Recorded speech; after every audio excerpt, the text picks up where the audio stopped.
Well, hello. I hope you've all survived Christmas preparations and the horrendous rain of yesterday. I was out most of yesterday delivering parcels of various types and I was absolutely drenched by the time I got home. I was really beginning to think we needed to build an ark. But now we have cold, and this morning the BBC weatherman said we might even have snow over the next few days. That would put a smile on some faces.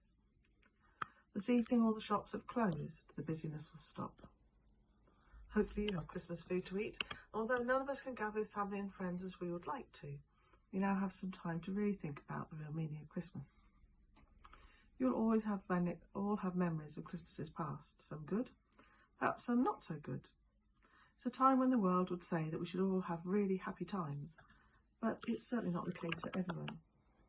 Certainly my memories of Christmas as a child are not happy, and perhaps that's why one of the reasons that I treasure Christmas so much today. As I heard this morning, people in our area being flooded out yesterday, being moved to temporary shelters, it reminds me there are always some for whom Christmas will not be as they imagined. And of course, many people will be working, especially doctors and nurses in our wonderful NHS. This year has indeed been pretty awful in many ways. Our lives have been disrupted. We've had so much to worry about as the coronavirus has dominated the world. And finally, we've had to close our churches, which is especially painful at Christmas. But in all this mess, the love, kindness and generosity of people in our churches and community has shone through. Right up to today, food and gifts have arrived to help others. Turkeys and chickens, fruit, veg, eggs, chocolates, everything you think of.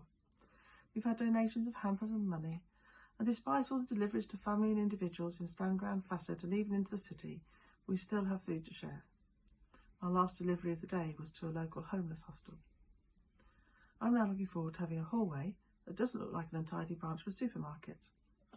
But this is the love of God in action. I do believe that despite all the difficulties of this past year, we've experienced such goodness and kindness that the world cannot help but be changed. Just in Peterborough alone, we now have ways for the churches, the council, charities, businesses, people of all faiths, nationalities and cultures to work together in harmony. We're all seeking to care. This would not have come about into being in normal times.